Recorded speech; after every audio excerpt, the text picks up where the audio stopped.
Everybody's looking forward to Lanterns. Well, you have to look forward because it's going to be delayed. What's that mean overall? Does that lay any credence to what's going on with these big bids and the future of the DC in general? I'm going to dive into that because it's all relevant. I told you it's going to be the big story for quite a while until we find out what the hell is happening with Warner Brothers. The future of DC kind of sits on it, just waiting. The bids are in. Netflix is also saying that they're going to keep with the theater releases if they do get Warner Brothers. So we'll talk about that. And then Batgirl, Brendan Fraser, who's out there promoting his movie, Rental Family, which I did see. He is he talks about Batgirl. And I'm going to guess, I haven't read the article yet. I'm going to guess it's with Josh Horowitz. That's where all the good stuff comes from. So without any further ado, it's the Kristian Harloff Show here at Capes and Cowls edition here on this Friday with myself, Winston A. Marshall, and Kris Carr on location. That's right. Let's get into it. Here we go.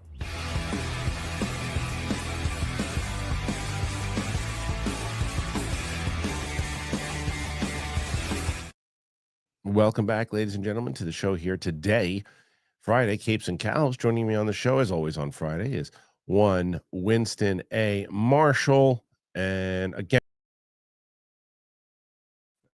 Kris Carr is here. Hold on, what is going on? There we go. This is the problem with doing it like this. All right, here we go. That's okay. So yeah, this is the problem with this fucking thing. Anyway, so welcome back to the show, everybody, and we'll go right off of it. We got 106 is what you guys are working with today with John Roca. 106. Okay. So it's a companion piece, the two of you. So let's get into it. You guys have been paying attention, I'm sure, to all this stuff happening with the bids. The bids are in with Warner Brothers. I mean, you can't get away from it. It's everywhere, this story. So I don't know. I mean, like the latest is everybody has said this is what we're going to give you for it. And we'll figure out who's going to get it. But one of the things that we talked about is whether or not this DC, how much it's going to be impacted. And there's been so many. I'm sure you guys have seen the reports now coming in about how Zack Snyder plays into this, and if he plays into this at all, who's going to be in charge of DC, if it gets sold, when it gets sold. Well, one of the things I thought was very interesting was the story that was sent today about Lanterns, because I thought, to me, they were like, okay, look, Supergirl, we know it's coming out. That's coming out first. Then we're going to have Lanterns coming out. But Lanterns was coming out like in March originally, and then they pushed it back again. So now we have some new news with that in general. So let's take. This is the story. Hold on, I got Chris out of there. I don't know how Luke does this. There we go, just like that. All right, let's check out this story. And so Lanterns HBO Max officially delayed, and there's also an update on the Penguin season 2 as well. So here is said story. And despite a recent report to the contrary, Lanterns has indeed been hit with a significant delay, though it hasn't been pushed quite as far into next year as the previous rumor claimed. Last month, it was reported that Lanterns may not premiere until after Supergirl hits theaters, likely during the second half of 2026 at the earliest. That was contradicted by an official update from Warner Brothers Discovery, who said the show would actually debut in early 2026, just a couple of weeks ago. Now, HBO's Casey Bliss has confirmed that Lanterns is eyeing an end of summer 2026 debut. An exact premiere date has yet to be announced. We now know why only a single official image for this series has been released so far. We also have an update on a potential second season of The Penguin, although it doesn't sound like an official announcement is imminent. Bliss did confirm that there's interest in continuing the show, however. We are talking to the DC team about what a second season of The Penguin could look like. Chris Mundy had the following to say about Lanterns in a recent interview. Our show is in a lot of ways about replacement. What should someone step aside, and when is it time for the next person to take the reins? That push and pull between the two characters is important. Okay, that's the majority of it. So I guess the question kind of lies here. Chris, start with you. We'll kind of dive deep into the Warner Brothers sale and all that, but is this relevant to that at all, or it's just okay? Look, we said it was going to come out early. then we said it was going to come out late, and then we kind of really said no, it is going to come out early, but it's coming out at the end of summer. Does it relate at all, or is it just the plan on how they're going to make it? Well, it could. That's the frustrating thing, is it could relate to this. So there's several different things that could be happening here. It could simply be we are taking some more time to make this a really lovely finished product in post.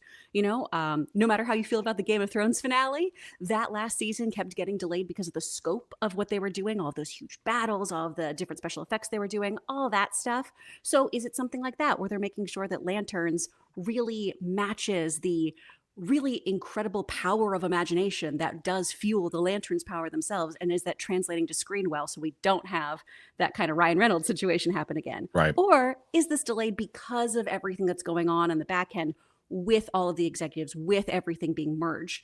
And because no one's really saying anything, it does lead to this, oh gosh, is it because the series has to be reworked, or is it because, we have all this other stuff happening where we don't know what's happening with DC Studios as a whole?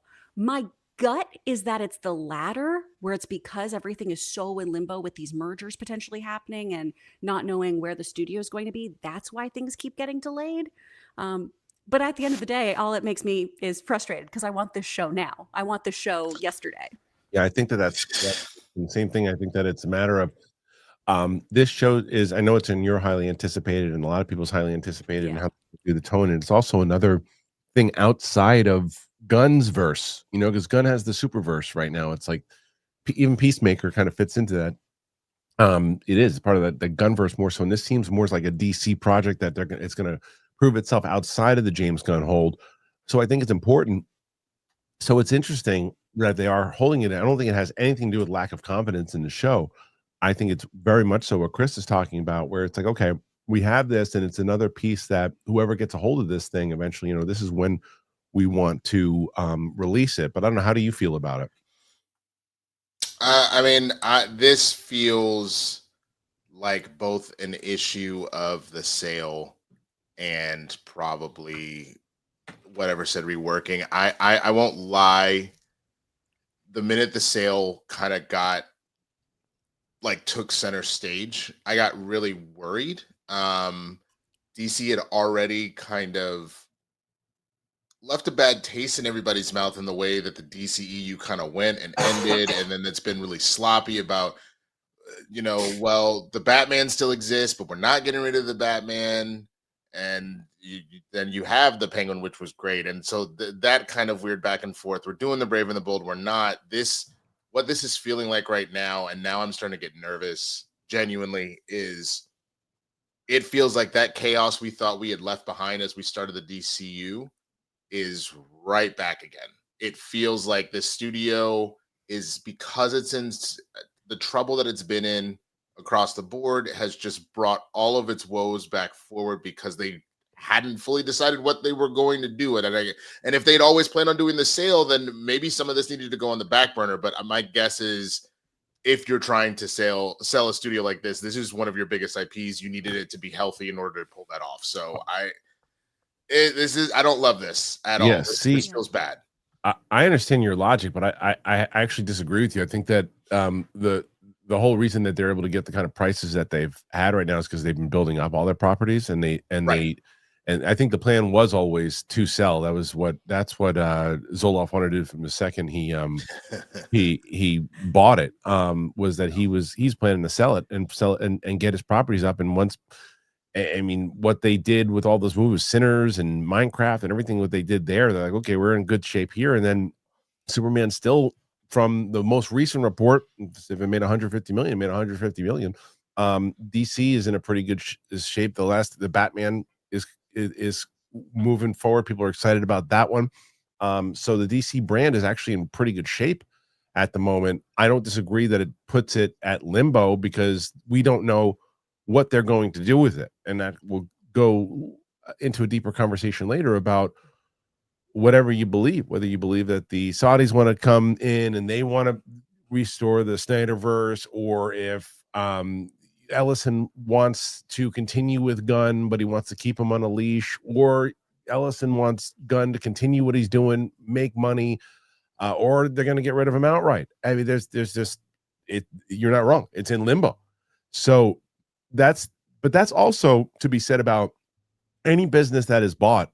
All the employees are always like, well, where do I go? What happens to me next? And it's either you're going to have a position here or you're going to be working somewhere else. And we're not even putting, we're not even putting the Netflix aspect of this, because from where Netflix was looking like they were just kind of like beefing up the price, now certain people say, no, they're serious. They really want to take a shot at this thing. So we'll get into that. But as far as the overall Lanterns coming out, I think, Kris, that what this does, though, by putting it after Supergirl, that sale, what's his face, Zoloff, said that he's gonna they're hoping to get that thing sold by like done final like contract by like March, because they're gonna have to go through all the legal stuff after they take the bid and everything too, and make sure that the standard and practices and all that stuff. So if they sell it by March, then you're like, okay, well, our team's planning out to know that we can put this thing out at the end of summer. We have Supergirl, our 2 projects. So you're almost trying to maybe protect what you have in DC, because it just doesn't make sense to me to outright dismemberment right now. No, I don't think that you just throw the baby out with the bathwater. You know what I Right. mean? Especially because it is so in its early stages and has had success. Obviously, people felt a way about the Peacemaker finale. Superman didn't perform internationally as well as people hoped, but we're just starting. And I'm not a big fan of a hard pivot the moment something starts to go wrong. I think you have to let something breathe. I think you have to have something grow and ruminate. And I feel like if they cut this off at the legs, it's just keeping DC in this pattern of let's spaghetti at the wall. Let's try again. Let's try again. Let's try again. And you have something that could be really, really cool here. So my hope is that it's more so, hey, let's get all of these, T's crossed, I's dotted, and then you have these new little jewels in your treasure chest. I'm hoping that's kind of the sweetening of the deal is, hey, maybe you'll get prestige with the Lantern show in the same way they did with, the Penguin series. That is what I'm being optimistic about. I don't think they're going to get rid of things, but I know that's also coming from me going, well, I really hope they don't get rid of things. Right. I think the problem is, Kris, it's the reason why I've been screaming from the high heavens that the last studio that needs to get this is Paramount. I mean, I don't think it's on our docket of the stuff to talk today, but like the Ninja Turtles last Ronin movie has been scrapped. Fumble. What a huge fumble. Which is insane because it's one of the greatest Ninja Turtle stories told. But they decided to fully scrap it. But that's part of the problem when you do these mergers. New person comes in, they're like, I don't want to do that ish. I'm doing this now. Well, but there's no new person yet, though, so they didn't do that yet. Totally understand that. But you're saying Skydance, you're saying from Skydance buying it. Mm-hmm. Yeah. So then to that point, what Kris is talking about, that then becomes the whole, I hope whoever ends up taking this does let this breathe instead of goes, nope, we're done. We're doing it again. Like, that you did so much. And I think that because Skydance, you still don't know if maybe with a new team, they're going to bring that back in the Ninja Turtles side of it, though. The difference with the Ninja Turtles and the DC stuff is that the Ninja Turtles is based off of a really good story, but nothing established quite yet.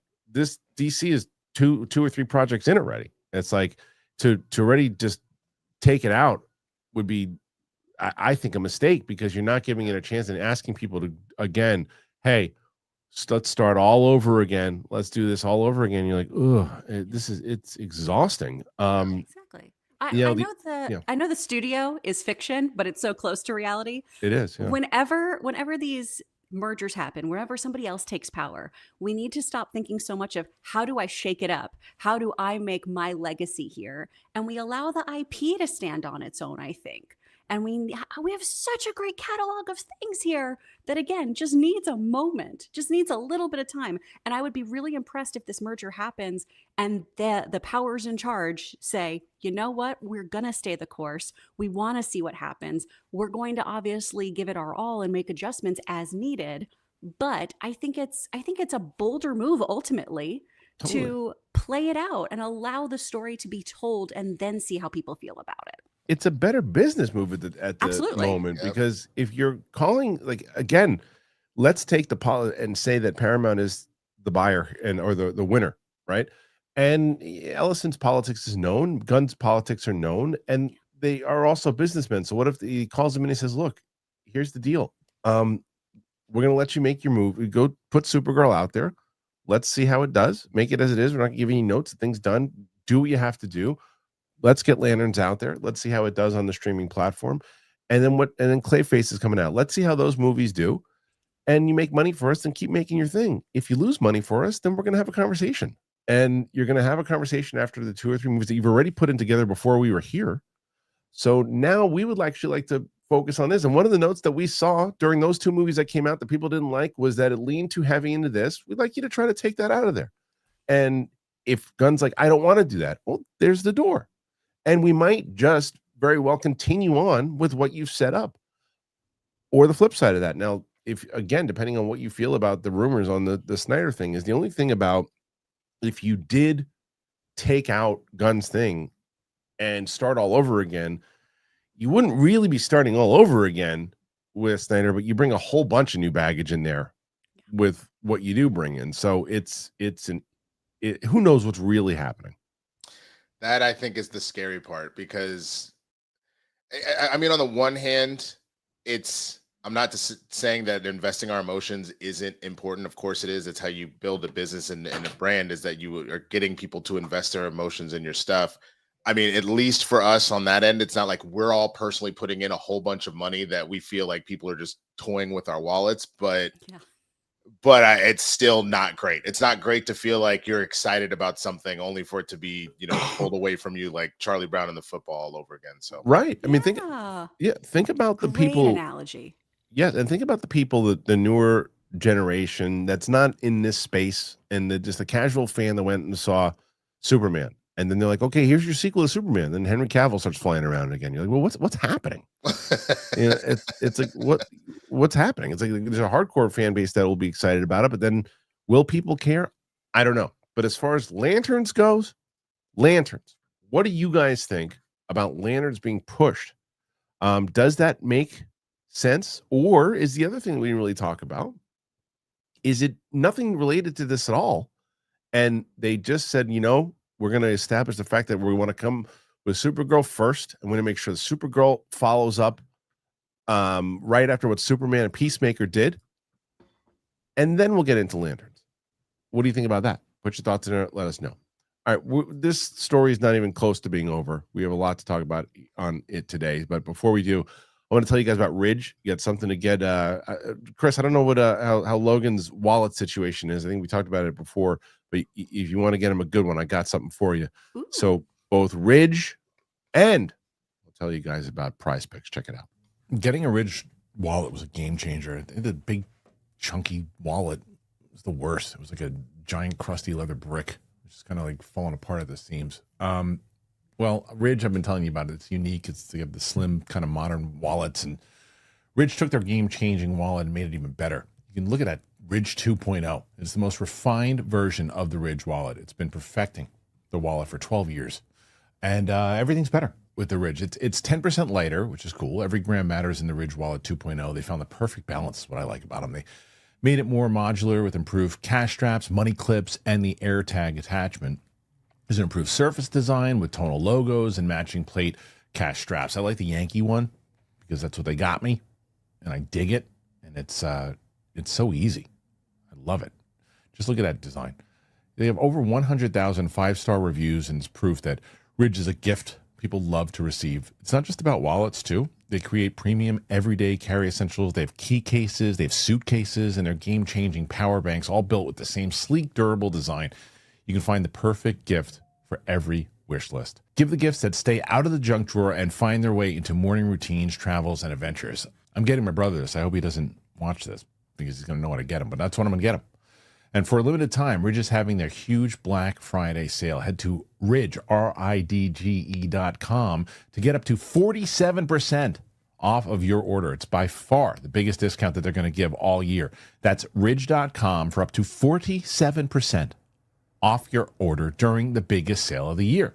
Now, after you purchase it, they're going to say, hey, where did you find us from? You say Kristian Harloff sent you. Support the show and tell them that we sent you. This episode is brought to you by Prize Picks.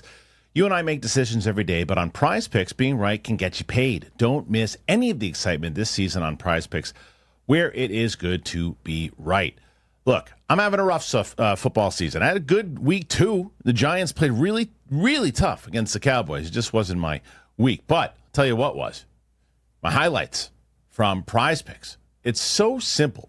It's so easy to play the game. And you just take some of your favorite players and you can, it doesn't matter. Look, I'll give you an example. You use Barkley, Burrow, Allen, any of them. And Barkley's going to have more or less than 1 rushing TD. Burrow is going to have more or less than 2.5 passing touchdowns. Allen is going to have more or less than 270 passing yards.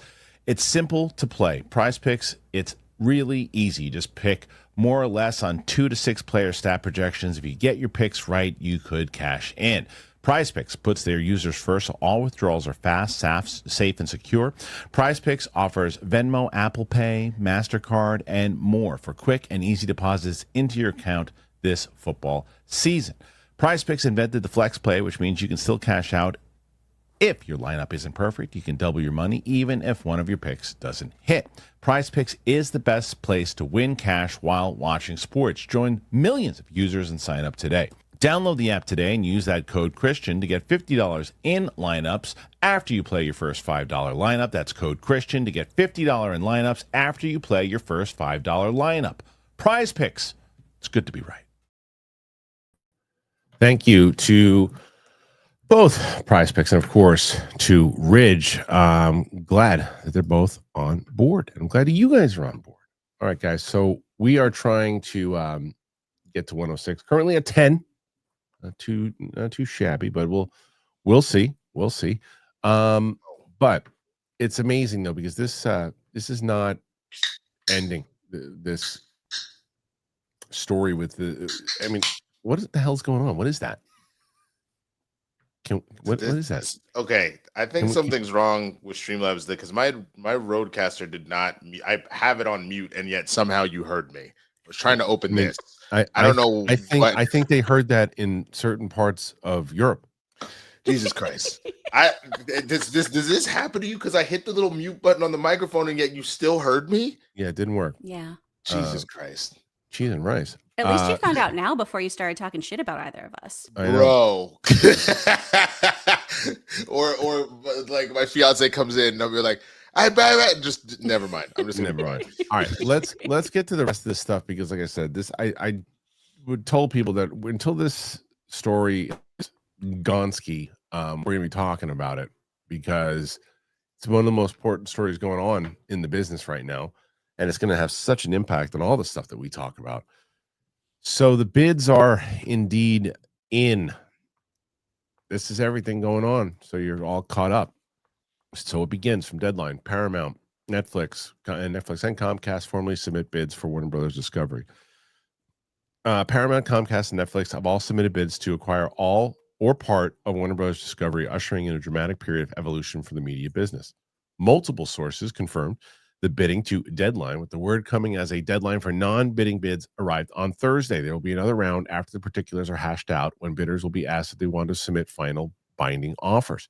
While it comes as little surprise, the chase for Warner Brothers promises to remake Hollywood at a time of deep uncertainty about the tech sector, AI, and the rapidly changing habits of audiences. Warner Bros. Has indicated that they believe the sale process can be concluded by late December, though the transaction would then require at least a year to be cleared by regulators. The ultimate fate of Warner Bros., home of the fabled Warner Bros. Studio, prestige TV power HBO, news pioneer CNN, and DC Comics, has been topic A across Hollywood in recent weeks. Paramount has been in pole position in the race, in part because its bid for the entire company, including its portfolio of struggling cable networks. Netflix and Comcast are after the studios and streaming part of the media giant. For employees in Burbank, New York, Atlanta, and other Warner Brothers strongholds, the notion of being taken over for the 4th time in a decade is a less than welcome topic. Casey Bloys, head of HBO and Max Content, said Thursday during a programming showcase how he preaches to the troops to try to focus on what they are able to control and not all of that theatrical possibility, he said. Otherwise, it's kind of a waste of energy. Zaslav's longtime former CEO of Discovery Communications and an ex-NBC exec engineered the $43 billion deal to combine Disney with Warner Media in a transaction with AT&T in 2022. Company's stock sunk quickly after the transaction, and the price remained depressed during 3 years of cutbacks, write-offs, rebrands, redos. One of the biggest and most storied media players had become a takeover target. Earlier this year, they announced plans to split into two companies in 2026, one with studios and streaming and other controlling the linear network. After the split plan and the merger of Paramount and Skydance barely complete, Paramount went after the big quarry, making the first of the three offers for Warner Bros. They are uniquely positioned in the Derby, not only because it wants to swallow the whole company, including its less desirable assets, but because of the family behind it. David Ellison is the son of Larry Ellison. It's like saying Larry. Co-founder of Oracle and one of the richest people on earth. In addition to his vast financial resources, the elder Ellison is an ardent supporter of Trump that would seem to smooth the company's path through the regulatory process, given how the thin line has become between the White House and the Department of Justice and other parts of the government. Comcast would encounter a bumpier path given Trump's longtime animus toward MSNBC and figures like NBC late night host Seth Meyers and Comcast CEO Brian Roberts. Whoever ends up at the altar will also need to be ready to make the case with international regulators, given the standards, especially in Europe, tend to be more strict. The question stateside will be whether the sheer size of the deal, Paramount's highest bid has been north of $60 billion, might prompt action by state attorneys general who may perceive a monopoly threat to consumers. The New York Times first reported that the three bids became official. So, as the kids say, this shit's getting real. I don't know, Kris. You hear that? What stands out? Who wins? Oof. I mean, at the end of the day, it's hard to say because, we already brought this up, but the Paramount bid has been turned down 3 times so far because it's been deemed too low. But that's also for the entirety of the studio, as opposed to what Netflix and the other companies trying to do of just grabbing some streaming and stuff, not taking the whole studio. Everything has to be decided, though, by the end of the year. Otherwise, Warner Brothers doesn't really know how to move forward. Are they going to continue this path of splitting everything and moving forward with that? Or does somebody else take the reins and have a say in what's happening there? Ultimately, regardless of who purchases this, though, this is a historic situation because it's the consolidation potentially of major big name studios. I mean, it's a wild, wild situation. And ultimately, who loses is very, very much more easy to see here because this is going to result in so many layoffs again. Right. And for people, too, who have survived a round of layoffs. It's unprecedented time after unprecedented time for people who are working in this industry. I assume they're probably going to go with Ellison. That is my kind of gut reaction here. I think the Netflix bid is potentially interesting. I really enjoy, that, and we're going to get into it later, that they still want to stay the course with releasing Warner Brothers films in theaters and making that play, which is huge because Ted Sarandos has been so stuck in his ways. But ultimately, it's hard to see who a winner is. It's just all I can see right now are the very clear losers. And that's mostly just because of my friends in production who I'm very worried about. Yeah. I understand that. Winston, I think that I'm with Kris where the proof is kind of in the pudding here of like everything that they just said inside of that article. Like they're giving you kind of the facts of why Ellison's going to get this. There is very much a political aspect of this, and it will be very easy for him to get this signed off as opposed to Comcast getting it signed off. Even though there was also rumors inside of Comcast that said that, well, no, we're actually going to gut the MSNBC stuff and do some stuff, and we'll put people in place that the president's happy with. But if that's going to be enough, they're not buddy in the way that Ellison is, right? And that is going to help. It's all about who you know, right? And so I think that's important to realize. I think the other side of it is, the main thing to discuss is if I'm Warner Brothers, I don't want to worry about, well, you guys want that, but you don't want this. They want everything. Like they want everything. Like, and if it's a matter of a couple million or $1 billion, I'm like, yeah, but they want it all. As opposed to if I'm gonna not give you, you're gonna give me a little bit more money, but I still have this that nobody really wants, and they want it. I think it's pretty cut and dry. I don't know where the Saudis kind of fit into this anymore, if they do. The Saudis, to my knowledge, were essentially, because I was reporting on this earlier this week. If I remember correctly, I want to say that they're backing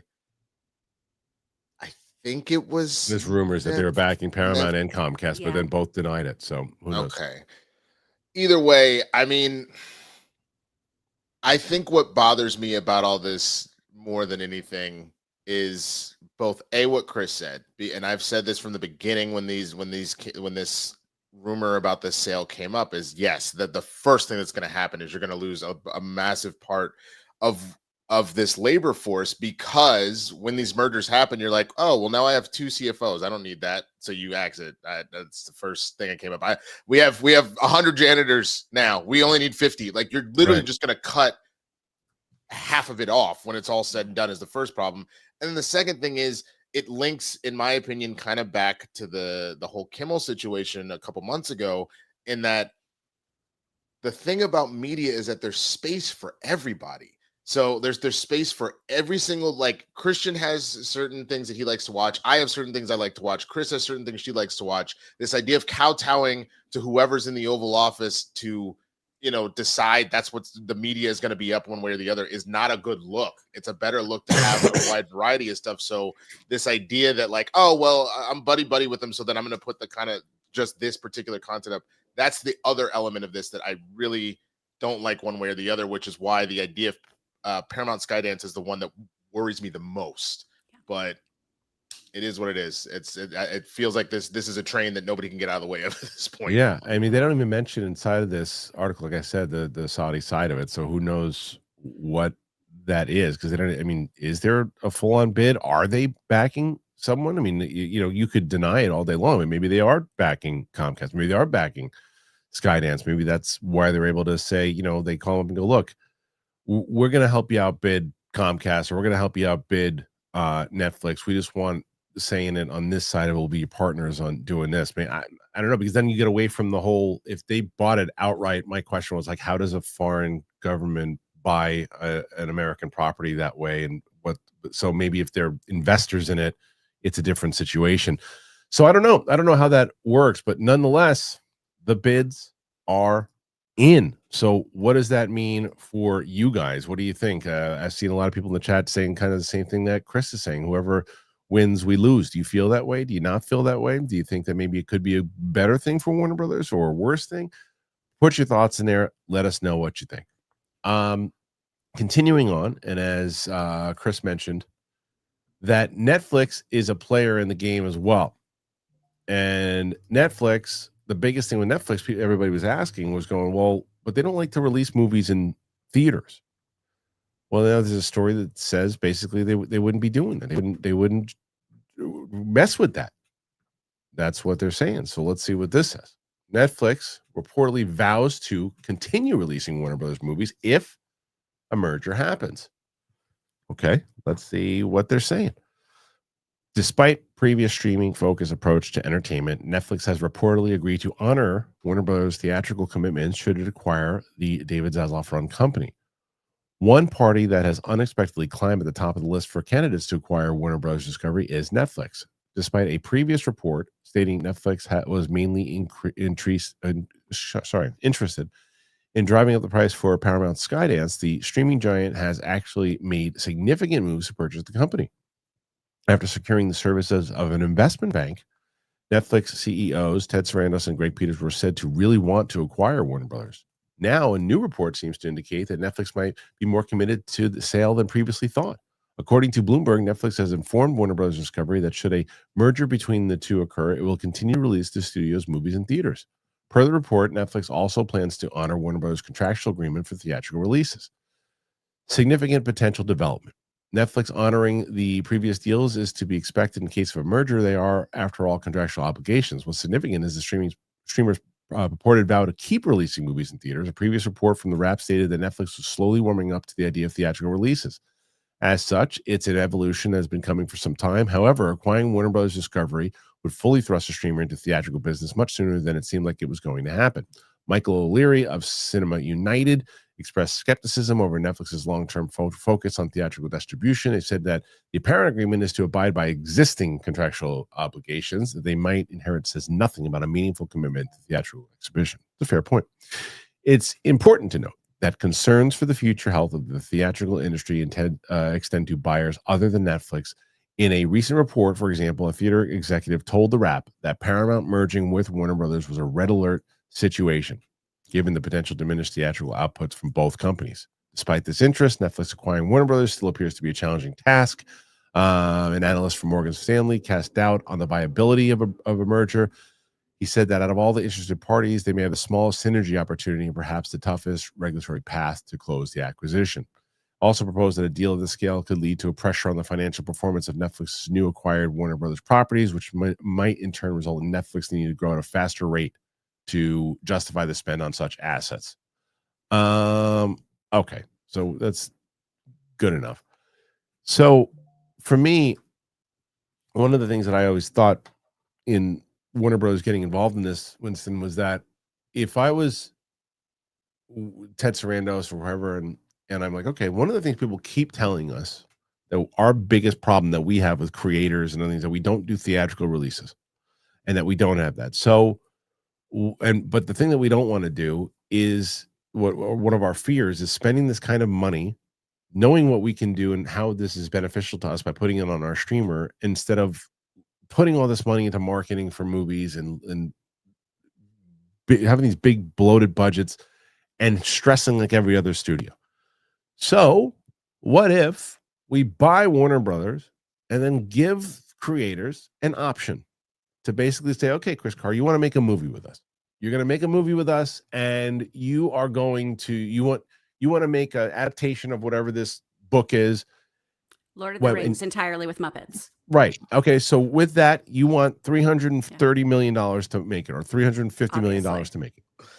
You are not getting to do a theatrical release for that kind of budget. We will give you a Netflix. If you would like to come to Netflix and you want to put that on streaming, we'll give you a 2-week in IMAX. We're going to give you $360 million to do it. If you feel like you can do it on a low, if you feel like you can do it on about $180 million budget to make 2 films or whatever it is, or 200 to make 2 films, we'll release it through the Warner Brothers label. We'll release it through the Warner Brothers label. You'll get your theatrical release, and you'll still have the Warner Brothers stature and all that with it. And you have to choose it. That lower budgets come with the theatrical release. Doesn't necessarily seem that that's what they're going to do here. It seems more so that it's like, I think they said it right, Winston, where it's like, they're telling you they're going to obligate the theatrical releases that they have in store right now. For how long they do that, it's anybody's guess. So what do you make of this? I mean, I think the main thing that kind of sticks out to me one way or the other is this idea of there is a fear that the theatrical output is a problem already, and that they understand that it needs to still have a foundation in order for this industry to like continue to move. Because even with them raising the prices on the streamers constantly and blah, blah, blah, I think there's a reason why Netflix has been pushing harder and harder and harder into live events, because it wasn't necessarily producing the kind of profit return. They've been working, from a loss for a minute, and this live event transition has kind of done that. So I think them knowing that if we do this, we do need to keep the theatrical element of it. I think that that's smart. And if you look at some of the stuff that Disney has done by keeping the 20th century brand and doing exactly that, like you said, keeping that alive and going with things like Avatar and the Predator series and stuff like that, if Netflix is serious about keeping that separation, I think that that's actually smart. And all you're doing is just putting more, tools in your toolkit. And so I think that would work. And your game plan of what you just said, I think also works as well. So it's, again, I think Netflix, in my opinion, is probably the least problematic of the buys. Personally, that's how I kind of see it. But again, it's still a merger, and that one line of them being worried about growing too rapidly, it is something to be a little concerned about, because they have been on a growth pattern. You got to be careful that you don't jump to the big leagues. Not that they're not in the big leagues, but you get what I'm saying about like really making a big shift before you're ready, though. They do. They become a mega. I mean, they become a mega studio at this point. They're really a huge huge brand at this point. And what they've just done over the course of 15, 20 years, or whatever they've done. Right. So, this would catapult them in a different stratosphere, Kris. So, what do you make of this report in general, and what do you think Netflix's chances really are? I mean, I do think they're lower. I do think they're significantly lower because of what you brought up earlier of why buy part of this when somebody else will buy all of it. I don't want to be left with, the scraps or the leftovers that I'm trying to get rid of. It's why at a yard sale, you end up doing a fire sale where everything has to go. Ultimately, though, I feel like Netflix is one stating this because I know the Wrap did a piece on this a while ago too, and that it's referenced in here where Paramount committed to we are going to increase theatrical releases, and that's a big deal for theater owners who are still struggling post-pandemic, who are still trying to get butts in seats and trying to make the theater an experience because of streaming. Now, Netflix has been in a place, as Winston brought up here, of not increasing revenue, and that's why they've started doing things like live events. They've been able to also increase prestige. They've been able to get awards by doing limited theatrical releases to qualify for awards, which is a nice feather in their cap. They've also done those limited releases to get money. It's been shown time and time again, too, that if you put something out in theaters and then you put it on streaming, it's just much more successful. The data is all there. So why wouldn't you do it? So this is a great thing for Netflix to enable them to make more money because the model is very flawed. You're putting all this money into films, you're using A-list actors, and then you're just hoping that you're keeping retention of your subscribers and gaining a few more subscribers. It doesn't have the same bang for your buck as a big theatrical release if successful. So this is one of those things where it's a Hannah Montana for them. They get the best of both worlds. They can have their theatrical releases. They can make that money, but they can still stick to their guns about what Netflix is supposed to be about. I mostly just like this because it's putting Ted Sarandos in a position where he does have to look at the model that he has been so just absolute about of we do not do theatrical releases. That is not what Netflix is. Yeah, it's true, but you can stick to that if you're Netflix. Just manage the Warner Brothers brand. Exactly, and that's why I think this works really well for him. I just don't know if Warner Brothers is going to go with that bid ultimately. I wouldn't if I was them. I wouldn't because of what they said. First of all, I don't know if you're going to honor past that. If we're going to continue the fact that because you ultimately would just be putting Disney movies out and some Paramount movies, and that's all. And then the A24s and other people putting movies out. Maybe that helps out other smaller studios. Who knows? But I wouldn't because of what we've been talking about and what Kris just mentioned to again. And that's just like, but what am I going to do with the rest of the crap that I have? Who's going to buy that? It's like a yard sale. I'm like, I got to give it away. It's like, just take it all. Like you just take it all, and I think that I think it's a foregone conclusion at this point. Who's getting it? So we'll see.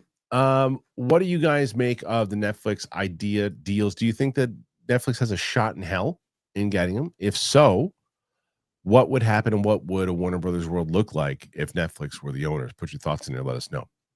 All right, last story that we're going to talk about here before we get to the questions.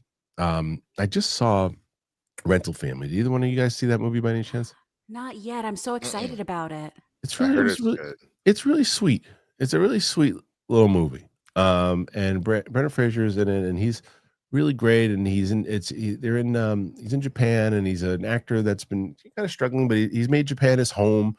And while he's there, he's out on these auditions, and he kind of stumbles across this organization that basically has actors in situations of real life, whether it's being a reporter interviewing somebody, being a father to someone, being a mistress to someone, being this to show that it's but not, I guess you're fooling people into it, but to help people replace things in their life is what they're doing. So he gets this job and starts to do that, and with it starts to form these connections with the people that he's in these situations with. And it's interesting because it's a different culture. It's a Japanese culture, so it kind of combines how we look at things in general from different lenses, and I like it. But he's out there kind of promoting that movie, and so he's always asked. I think the last time he was on Howard Stern, they asked about it. They keep asking him about Batgirl. And, this was a movie that people wanted to see, and Brendan Fraser doesn't hold back when he was asked about the idea to scrap it. So when Warner Brothers decided to pull the plug on Batgirl, even though principal photography had wrapped, fans, filmmakers alike were left reeling. It was an unprecedented move and one that saw Ms. Marvel directors Adil El Arbi and Bilal Falah's DC Comics adaptation labeled unreleasable, reports from the trades. Seeing as moviegoers had already suffered through the likes of Black Adam and The Flash, it was hard to believe a title made for HBO Max could really be that bad. Ultimately, the prevailing theory was that David Zaslav wanted to save money by scrapping the movie as a tax write-off, which couldn't recoup its cost from streaming debut. So for what it's worth, DC Studios co-CEO Peter Safran has said Batgirl was not releasable and perhaps predictably praised Zaslav and the team for making a very bold and courageous decision to cancel it because it would have hurt DC. As the DCEU's new Cape Crusader following Ben Affleck's experience, would it hurt it any more than Joker 2?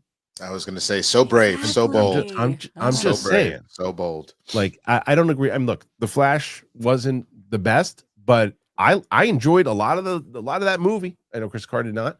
I'm so glad you did. The Flash, and then That's the other so one, good. yeah, and God then, damn it, Chris. and then the other one that they also mentioned, Black Adam, is another one. Didn't mind it, but I guarantee you that those two movies were better than Batgirl, in my opinion. However, it couldn't have been worse than Joker 2, No. which was just, that should not have been released. As the DC's new Cape Crusader following Ben Affleck's appearance in Flash, Michael Keaton was enlisted to return as Batman alongside Leslie Grace's Barbara Gordon. The Mummy star Brendan Fraser, meanwhile, was set to play the villainous Ted Carson, a.k.a. Firefly. Talking to the Associated Press, the actor didn't hold back on how he feels about Batgirl being shelved by the executives. He said, a whole movie. There were 4 floors of production in Glasscloud. I was sneaking into the art department just to geek out. The product, I'm sorry, content is being commodified to the extent that it's more valuable to burn it down and get the insurance on it than to give it a shot in the marketplace.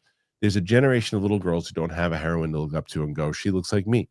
She said of Grace's Batgirl before expanding on his concerns about where the industry is heading. With respect, we could blight itself. We're still chopping our way through the tall grass of AI and all this stuff. The plan had been for Batgirl to lead to this Dark Knight taking center stage in a Batman Beyond project, likely meaning we could have looked forward to the Batgirl being part of the now defunct DCEU.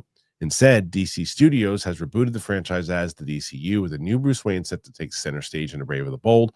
Unfortunately, James Gunn and Safran still haven't found their Batman, and the movie expected to be helmed by Andy Muschietti appears no closer to become a reality, even as the Batman Part 2 gears up to begin shooting.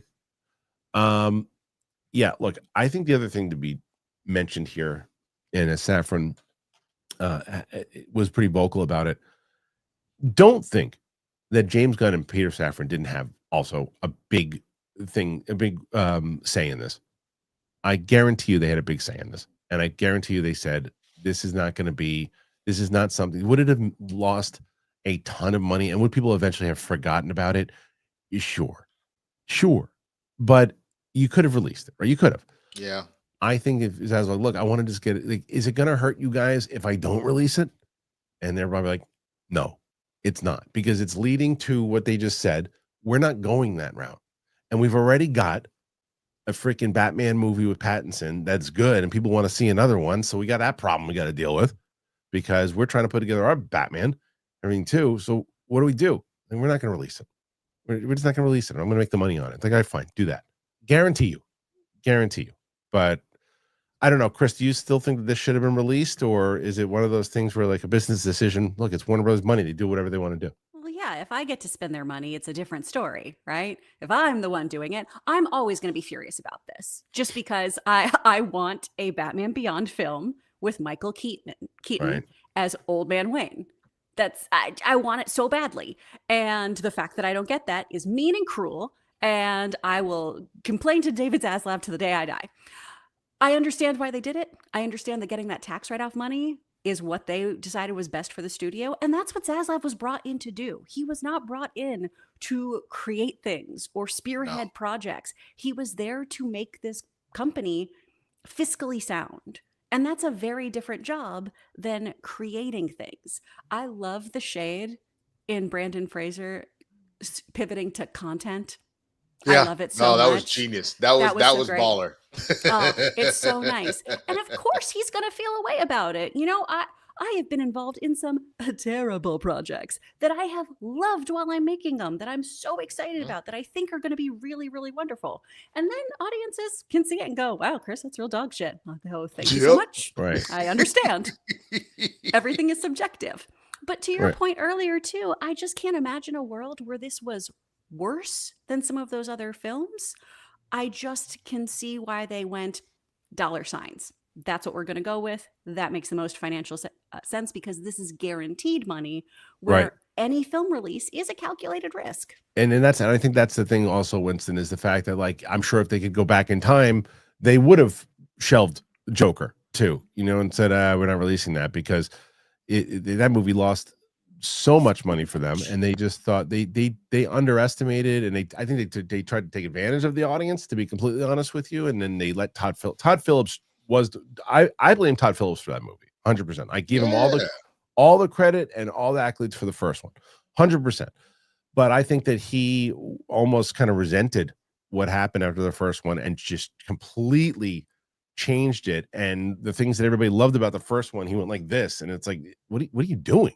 And they could probably go back and they could shelve that and the Flash. They probably would.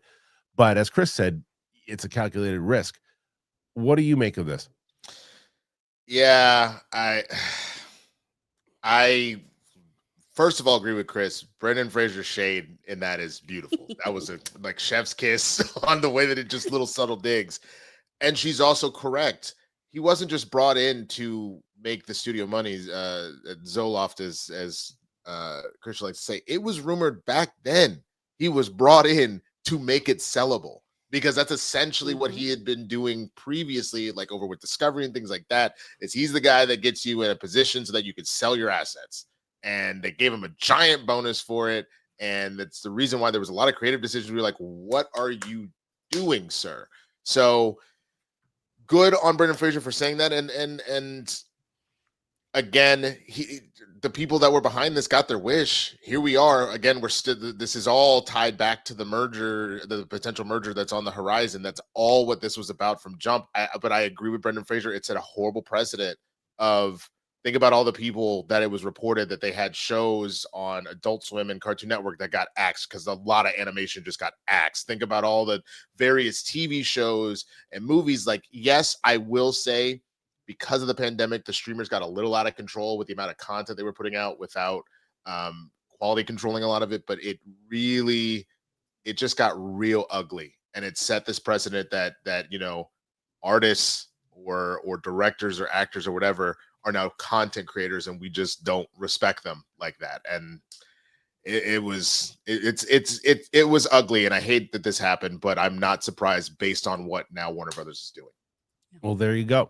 So what do you make of these comments? What do you make about the fact that with Batgirl, it seems like this is a movie that's going to continue to get brought up, and I guess rightfully so too, because it was kind of unprecedented. Put your thoughts in there. Let us know. All right, we're going to get into the questions in just a moment here. And before we do that, I want to let you guys know about our good friends over at Nutrafol and at Cash App. So please take a look, and we'll be right back. Nutrafol was a game changer, man. I remember when back in the day when we first heard about them, Brett and I were like, all right, let's try it. Man, oh man, love Nutrafol. It's been so beneficial to me, confidence building. And I will tell you right now, you will love it too. What is Nutrafol? Well, Nutrafol is the #1 dermatologist recommended hair growth supplement brand, and it's trusted by over 1.5 million people. So you can feel great about what you're putting into your body, since Nutrafol hair growth supplements are backed by peer-reviewed studies and NSF content certified, the gold standard in third-party certification for supplements. Adding Nutrafol into your daily routine, it's simple. You purchase it online. There's no prescription required. It's automated deliveries and free shipping. It'll keep you on track. Plus, with the Nutrafol subscription, you can save up to 20%, and you'll have access to free one-on-one doctor consults to support you on your hair growth journey, and a Headspace meditation membership. It's included. So if you want to see thicker, stronger, faster growing hair with less shedding in just 3 to 6 months, use Nutrafol. For a limited time, Nutrafol is offering our listeners $10 off your first month subscription and a free shipping when you go to Nutrafol.com. You got to enter that promo code Kristian. Find out why Nutrafol is the best-selling hair growth supplement brand at Nutrafol.com. You spell that Nutrafol.com. Use the promo code Kristian. That's Nutrafol.com, promo code Kristian. I always love talking to you guys about Cash App, and you've been smart. You guys have been signing up. Really smart. Because you don't want to fall for scams. It happens to everybody. You just feel, oh, man, it happened to me one time. And I remember just going, and I actually left my house to head to a convenience store because they asked me to, and I realized halfway through, oh, what am I doing? And I fell for it. And people fall for this stuff all the time. So the good news about Cash App is when you get the card, not only do you get an access to a ton of perks and benefits like early access to nationwide concert pre-sales or discounts on popular brands, but you have an extra security with the power to instantly lock or unlock your card right from your phone in just one tap. So if something like really shady is going on and it pops up on the card, Cash App got your back, automatically declines the purchase, sends you, say, hey, listen, something's going on here. Is this you? So you can rest assured knowing that your account balance is protected 24/7 by fraud monitoring. Spend with peace of mind today. You got to order a Cash App card in the app, or you just go to cash.app/card. Now, for a limited time, new Cash App customers can earn $10 off if they use the code SECURE10 in their profile at sign up and send $5 to a friend within 14 days. Terms apply. Cash App is a financial services platform, not a bank. Banking services provided by Cash App's bank partners, prepaid debit cards issued by Sutton Bank, member FDIC, discounts and promotions provided by Cash App, a Block Inc. brand. Visit cash.app/legal/podcast for full disclosure. Cash App. Thank you to Cash App. Thank you to Nutrafol. Appreciate all you guys for being here today. And now we got some questions, guys. So we got 22 thus far. 22 thus far. All right. Got to Come get on, to. guys. Make me One look could cool do in this. front of my family. I know. They all watching right over your shoulder. Yeah. They're in like, the "Oh, other only room 22, watching. Yeah. Let's get a They're like, bonus. Christine. They're going to government name me. Okay. Whoa. Yeah. Is that what Chris stands for? Yeah, I'm Christine Marie Lucia Carr. That's the full Yo. Catholic. That's a great name. That is a Catholic ass name. Yep. Catholic ass name. Hilarious. All right. Well, see, you know what I got to start doing, Chris? I got to start taking just for you the IAN off of my name, so we just mess people up. And and you know what? We take our last names off too, and just put There we Chris. go. Perfect. I'm All here right, for let's get to. We'll start with the first one. Hey, Mr. CJ, acapella. Hello. Nice. He follows it up. Capes and Cowls. Roll out. Thank you. Hey, Mr. CJ, I wish I knew. Yes, indeed. I wish that I did, but I don't. 22. And can we get to 106? Only time will tell as we continue on with the next one. This is Kim Michael Daniel. Hello, Kim. Amazon has announced the return of Stargate. Yeah, I heard about that. The greatest sci-fi franchise of all time. For anyone familiar to the show, this is your sign. Have you guys see the old? Have you ever seen the old one? No. I don't even know what it's about. Oh man, yeah. So it almost Kurt Russell. I think they did a TV show. Yeah, it's him also. and Spader, isn't it? Yes. Okay. Yeah. I remember really liking it. Yeah, I but never watched that. I haven't seen it in a long, long time. So be interesting to check that out for sure. So anyway, I heard there was a series. Excited to see. Kim also follows it up and says, please react to 1994. Maybe when the TV show comes out. Maybe that's something we'll do for sure. Maybe so. Hey, Mr. CJ, this is for Winston. Last Ronin canceled. Disappointed, but are you surprised? Not really. I'm honestly surprised because of Last Ronin's popular. It was one of those things when all of these companies talk about IP, it was one of those comic sales that was doing gangbusters. So like typically when you have a book or a comic that is like everybody's talking about it or whatever in that space, they've been leaning heavier into it. So it's crazy to me that they're doing that, but Right. Whatever. Indeed. Next one is Matt Sinister McCall buying display metal posters for Black Friday. Got two options for my budget: 5 medium, 17 by 12, 2 or 24 by 19 size or quantity. What would you get? This is a question for you guys. It depends on the size of your room. Yeah, I think that's the thing, because like right now I actually was going to get unfortunately it's going to be too big. It was like the Captain America trilogy as soundproofing panels, like it was so cool. It's just, but this room is pretty small, and so it just was too big for the room. So truly just depends on your room size. Yeah. Fair enough. All right, next one after that. Thank you for that one, Matt Sinister McCall. 26 questions. They're starting to fire them in there. They want to see you guys beat Roka. Please don't let Roka win. Nathan Drake 253. Do you think for a casual audience, with the announcement of a Snyderverse coming back, generate more excitement than the current DCU slate? I don't think so. I think for the hardcore fan base that is Snyder's fan base, they'll be excited about it. I think the casual viewers will say, just give me a good movie and I'll go and see it. I don't think they don't really have a stake in the game. Like I said, I think they'll be confused because they just had this new Superman. Like, well, where's the sequel to that one? I just went and saw that. So I don't know. What do you guys think? Yeah, absolutely. It's why is he Superman again? What is happening? What is this? Right. They're going to be confused. And the definition of insanity, you guys, I know I said stay the course and see what happens, but the definition of insanity is doing the same thing over and over again and expecting different results. So if the Snyderverse wasn't successful, if Zack Snyder has even moved on, why can't you? But that's the question, I guess, with if you believe these reports, has Snyder moved on? I mean, if somebody backed up a truck of money to me and said, you want to make those movies again? Yeah. Right. I'd go back in. But he even before had done the, hey, my time ended and now a different regime is there with DC. Let's see what happens. Yeah. I mean, it also feels like if you can stay relevant by, occasionally be like, I'm just going to push this button real quick. And everybody's like, oh, Snyderverse. Like, why wouldn't you? I know myself and how I'm the infinite toddler. I would press that button like every 6 weeks just to see what would happen. Yeah. So Absolutely. Yeah, it's the truth. I wonder how that's going to work. I don't know. Buster Barnes, I think the Lantern delay is more to do with HBO scheduling, possibly. Gunn has said how he wanted Peacemaker to come out later than it did, but it wasn't up to him. I think that's a very valid point. Very valid point. Yeah. It could be the scheduling side of it and have nothing to do with this. But I think it's a little too coincidental. But yeah. But even if that's the case, HBO scheduling is going to be messed up because their parent company is in the middle of a merger. It still can all be tied to it one way or the other. So it's the truth. I agree with that. Okay, let's see. After that one, thank you, Buster Barnes. 29. You guys are almost at 30. Nathan Drake. Kristian, I think you said they should have started with the Trinity for DCU. I worry that Supergirl won't do well and the DCU will be in trouble. I still feel that way.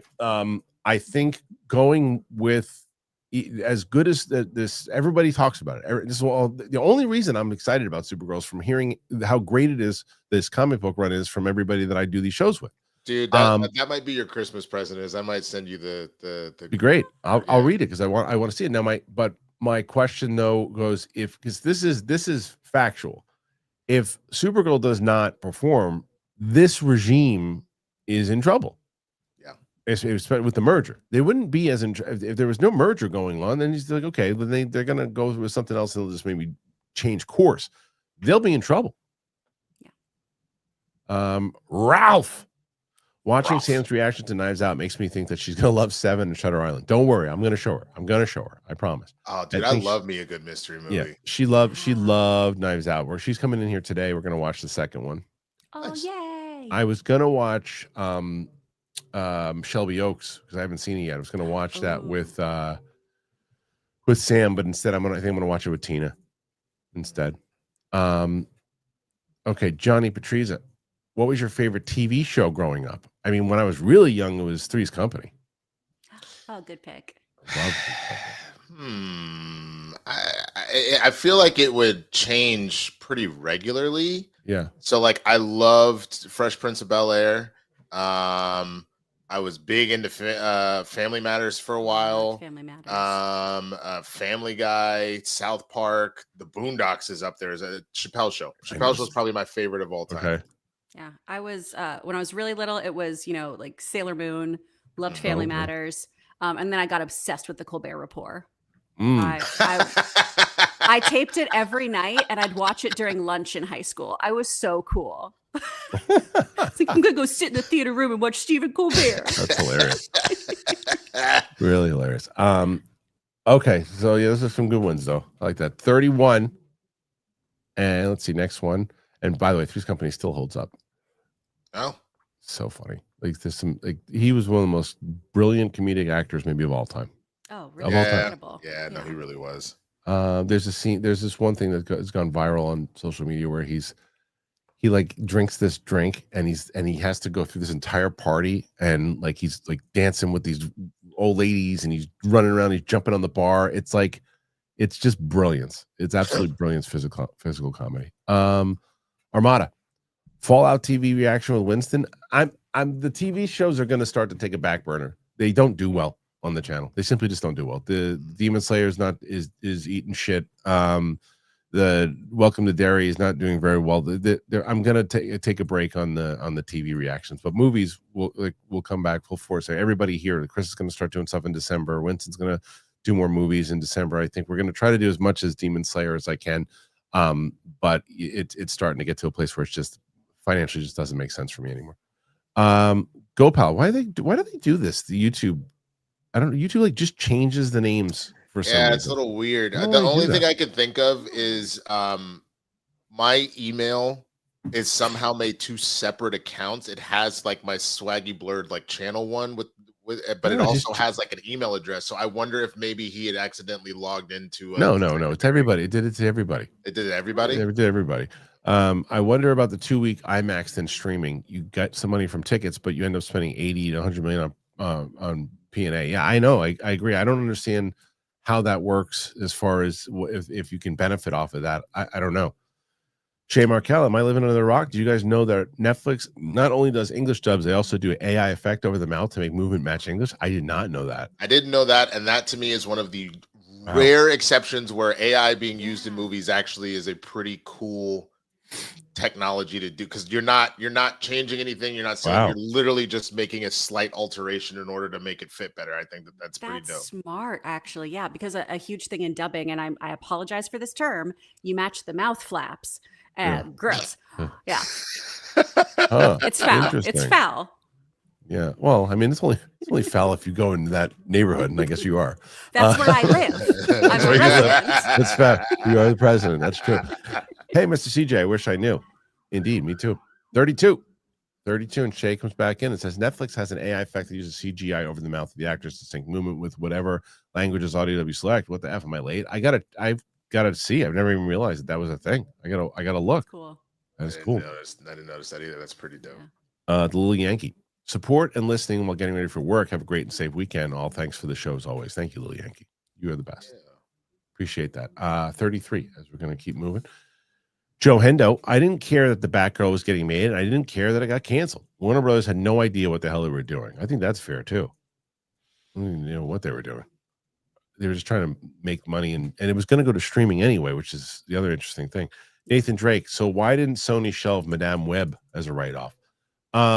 Maybe they thought they could get some money out of it because some of those, like what happened with Venom. At that end, I joked. I was saying, so brave, so bold. Right. I think that somebody had to be the first one to do that, because I guess technically you can write that kind of stuff off. That nobody had been like, hey, let's take our pretty much like 80 to 90% completed movie and just throw it out the window. That sounds like a good plan. Like, it's not something that was really done at that point. Barring like there have been a few scenarios like that, but not in that manner. You know what I'm saying? That's the big difference. So, I love when an audience member gives me an opportunity to quote Arnold. Lil Thoreau said, "I thought Kristian said he was done calling him Zoloft after successful the studio has been. I lied."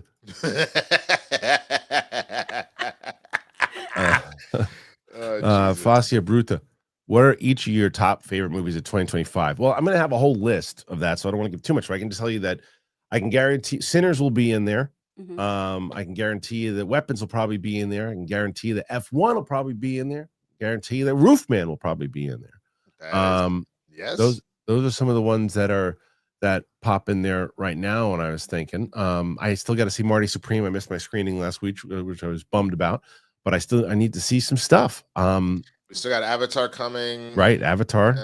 December 1st. What else is left? It's Avatar, Marty Supreme, Five Nights at Freddy's. Five Nights at Freddy's 2. Yeah. A lot of the movies that are there's a lot of them that I actually 2. do. Yeah, Zootopia 2. I see that on Monday. So I'm going to see the movies that are coming up that have a potential to be in there. Let's see. I always do like going back into my most anticipated and see which ones hit. And usually a lot of them never even hit on my most anticipated. It's very sad, but I know exactly what you're talking about. Yeah. Like Superman won't be in my top 10. It was my number 1. And, okay. And I think and the Bruce movie, I don't think that'll be in number one either. Which was the Bruce movie? The What? Bruce Springsteen one. Yeah. Oh, okay, Yeah. got it. It might not. I don't know yet. Five Nights at Freddy's 2 is one. Let's see what else comes out. Merrily We Roll Along. I have access to it. Does Eternity come out soon? Oh, that's the one with yeah. With Elizabeth Olsen and Miles So Teller. I think it came out already. Oh, it did. Yeah, it came out. Oh. Oh no, it comes out this weekend. Okay. Okay, well, it's up against Wicked, so good luck, I guess. Yeah. Because that No, actually is a cannibalizing audience. So wait, 26th. So but it goes up against Zootopia too. Well, then that's We'll slightly see. different audiences. Yeah, but it's a small movie though. It's not really going up against Wicked. It's a A24 movie as opposed to a big studio movie. That how much do they really need that movie to make? Which is 100% fair. Yeah. I meant more like the demographic you're going to hit the most. Sure, you might you're steal going to them kind of away. overlap Yeah, between Wicked and good point. Eternity. So there's really nothing. I mean, and Avatar on the 19th, Marty Supreme. So the only ones that I could see hitting for me, and then is this thing on is another one that's coming out, which they basically watched my pilot and then they made the movie. So the Avatar Fire and Ash is probably going to be in there for me if it's good. So those are some of the ones I'm thinking of. Is Hamnet out in December? Yeah, Hamnet also. Okay. I'm curious how that's. Everyone tells me I shouldn't want. I have to watch it because of the award stuff, but it's because of the kids and stuff. It's about a loss of a child. I don't want to watch that. Hate that shit. But I'll watch it. John Draxton. If we get a new reboot, should they do the unthinkable and make John Kent the new Superman over Clark? No way. No. What? No. No. Many people still don't relate to him as much. Maybe his son, who's half human and better modern. No, you're going to ask people to pop through the computers and start screeching and yelling and screaming. They wouldn't know what to do with themselves if people did that. You can't do that. It's no, that you in the same way that, like, I still think it's a problem that we're going straight to Damian and we haven't really had a good Dick Grayson yet. Yeah. You can't jump into the only way that John Kent can be involved is if you are going to end up with a scenario with Damian. If you're gonna go do like the Super Sons type scenario and have John and Damian be best friends and work together, if that's what you're doing, but Right. hell no, John cannot be the centerpiece. It needs to be Clark. Yeah, I agree. Agreed. Chris, I think this guy lives in your neighborhood. We're on the HOA together. That's right. Dick Smoker has become a YouTube member. Armada 8YT. Would an Invincible show reaction do well? Maybe when it was out, initially, possibly. You know what the thing is too? I realized though, it really is true how this YouTube thing works with the algorithm side of things. Like there's people who cover like for example, Luke on Galaxy Geeks, their bread and butter is animation on their channel. It does not hit for me. There are certain things, horror does not hit for me. There are other movies that do, other things that do. That there's just certain things that just don't hit. TV shows do not hit for me. I've tried. I think there's a couple, the Star Wars ones did when they were on. So probably do that. And then, maybe if they haven't been any good Star Wars or Marvel shows in quite a while. And even the Daredevil ones didn't do that well. Seattle KO. Support for the Capes and Cowls crew. Thank you. 38. John Draxton. Adding new heroes people may not know might save DC from fatigue if they do indeed go for a new reboot. And now you forget, everybody says these things and they understand their reasoning behind it. But you got to remember marketing and how important marketing is to get people into the theater. Yara Flor, Brazilian Wonder Woman would be a smart way to throw us off. It's different. Different is great, but different. This is my favorite thing that people say because nobody, they say it all the time. Why do people make sequels all the time? Why do people make, the remakes all the time and do this? There's no original stuff. There's tons of original stuff. Two things happen on original stuff. They're all on streaming or no one goes to see them in the theaters because nobody knows what they are and people don't like new things. It happens all of the time. All of the time. And my brother said to me, "What are they doing sequels all the time?" And they don't. They're making new things all of the time. The big money goes into the sequels and everything else too, because that's what people go and see theaters because it's familiar. If you put a Brazilian Wonder Woman in there, right, or Yara Flora, and it's not Diana, you're shooting yourself in the foot right away. Go ahead, Go for it. Kris. Go. I was going to say, I know I never shut up about this show, but Justice League Unlimited worked so well because you established who your core characters were, and then you met all these other people, and that became this kind of gateway drug of, oh my gosh, there's a superhero like this, there's a superhero like this. I can't believe that. Now I'm going to go follow that, and now I'm going to go learn more about them. 1,000%. It was the idea of like the first episode of Unlimited was a mission where you sent Captain Atom, Supergirl, and Green Arrow with Green Lantern John Stewart, who we had spent 2 seasons on the original Justice League. So now he's like, I got to deal with these rookies. And it became very much like that. And that became interesting.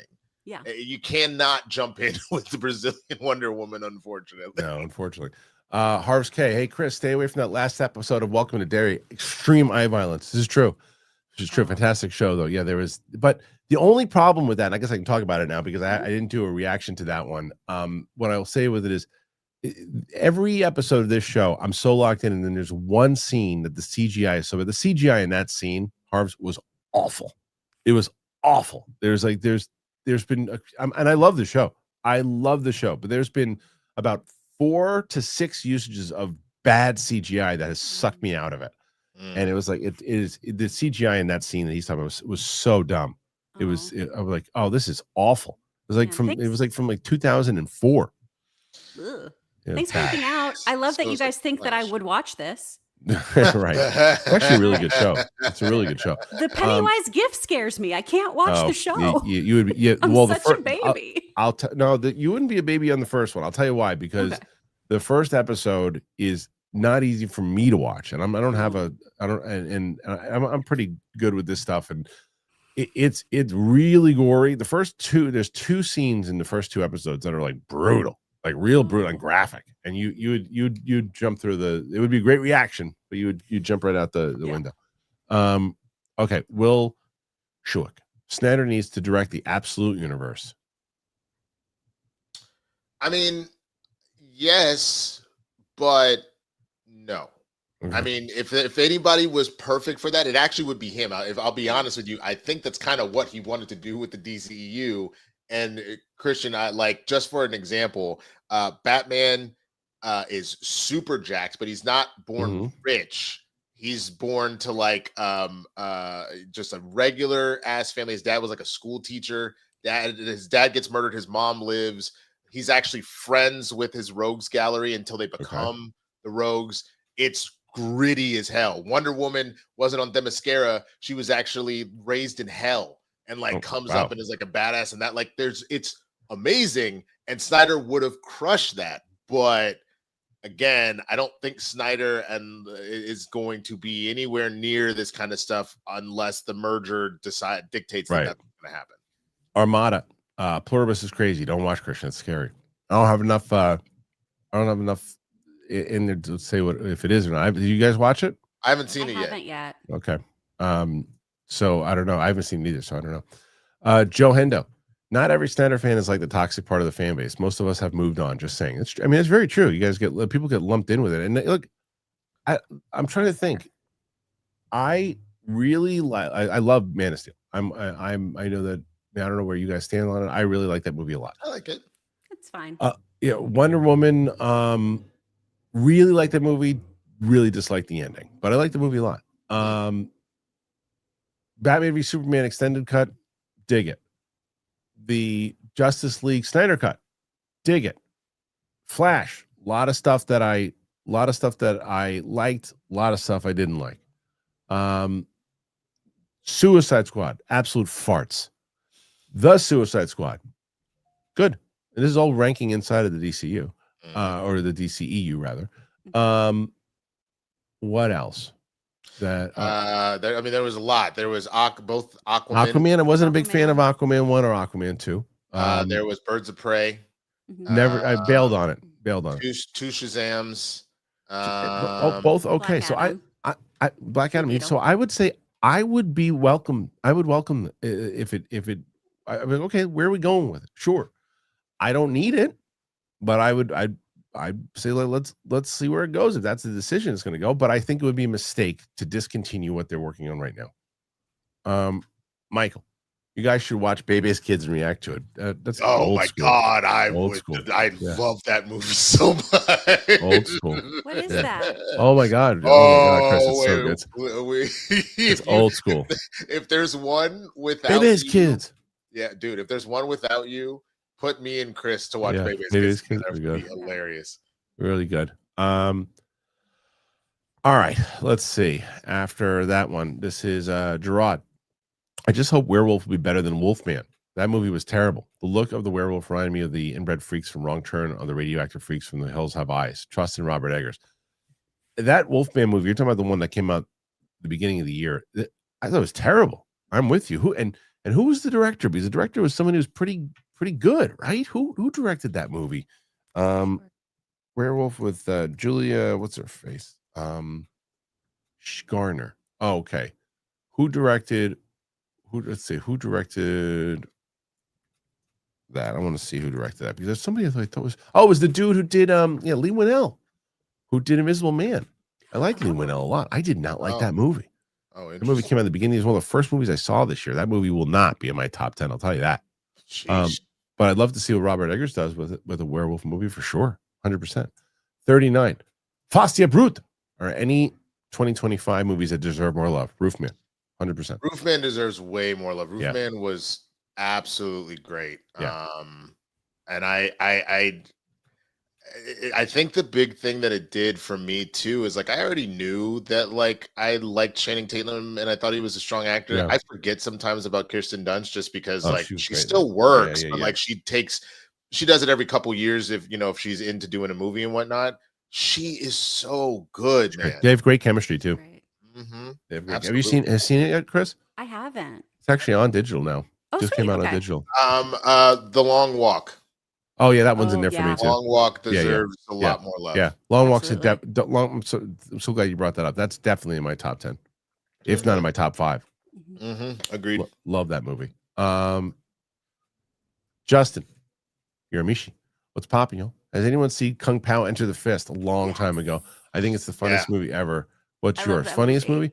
movie? I mean, Caddyshack's up there for me. Hot Shots 1, Naked Gun movies. Oh yeah, Naked Gun. This year's Naked Gun will probably be in my top 10. Oh, so Same. maybe. I But loved it. That was It good. was really That was funny. What do you guys have for funny movies? Of all time, Yeah, or yeah, just? I mean, everybody knows I say it all the time. My favorite movie is Rush Hour 1 and 2. I consider it one movie, but that's up there. Don't Be a Menace to South Central. I'll Drink Your Juice in the Hood's up Oh, yeah. there. I Because told you my what? favorite scene. My favorite scene from that one which one? is when they spoof the Boys in the Hood when he's throwing the punches and he's just Yeah, knocking everybody he's out. just knocking all the kids out. It's the funny. It's one of the funniest things ever. It's either Ever. that for me or the when they jump in the new gang member. He goes, "Hey man, and if you fall, you better pick your ass back up." And so then they go and they start doing like they think they're about to like beat his ass, and all of a sudden he's having to do double dutch. Like, do you Yep. remember that? Totally. Oh. All right, let's go next one here, and this is Armada. Last Samurai Standing on Netflix looks dope. Yeah, I hear it's good. I hear good things. Good Nice. things. 39 guys. 39. You need around again, little over 64, 65. The G-Man. Hey gang, shout out for the Boondocks love, Winston. There you go. Absolutely. It's one of the greatest shows of all Ever. time, man. David D. Serious Eye Violence in Derry. Yeah. There that Thank you one for was warning me, guys. yeah. Even That's though you're never gonna nice. watch it, but still. I'm not going to watch it, but I no. love that you warned me. G-Man and Chris love the Two Filthy Casuals podcast. Oh, thank you so There you much, go. man. Armada. Small 2025 movies I heard are good. 40 Acres. Okay. Sovereign. She Rides Shotgun. Sketch If I Had Legs, I'd Kick You. That one I'm going to check out with Rose Byrne. I'm going to watch that one soon. I want to, we're getting closer and closer to the nominations and stuff too. So Is really is Good Fortune considered a small movie? well, I considering I don't know what it is. I would assume so. The Aziz Ansari directorial Oh debut. yeah, definitely. I loved it. Was I it thought really it good? was really good. Keanu was hilarious because he really got to tap into almost like being a little bit of an airhead again, but like a Okay. mature one, because like his angel doesn't understand humanity. I really enjoyed that film. Got decent. good. 78% on Rotten Tomatoes, 81% with the audience.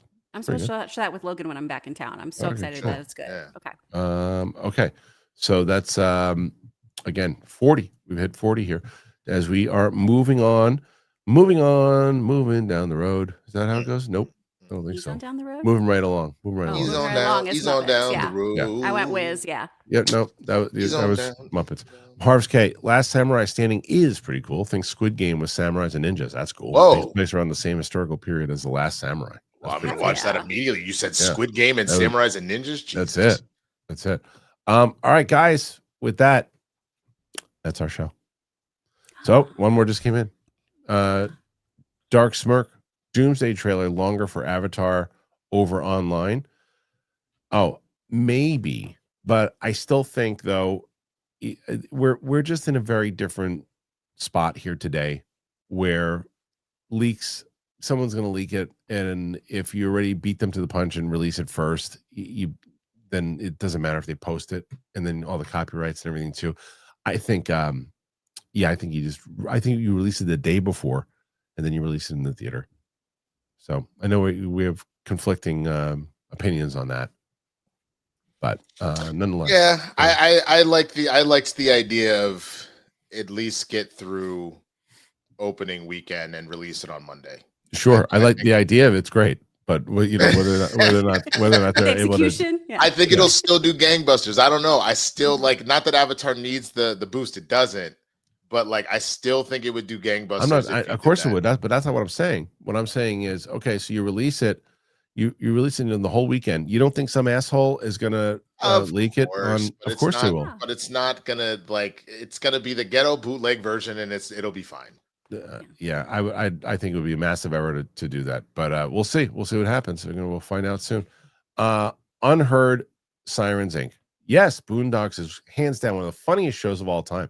I attended a panel with Rodney Barnes and Gary Williams a couple years ago. I laughed so hard. Yeah, Dude, people love that one. what sucks is you could never make a Boondocks right now.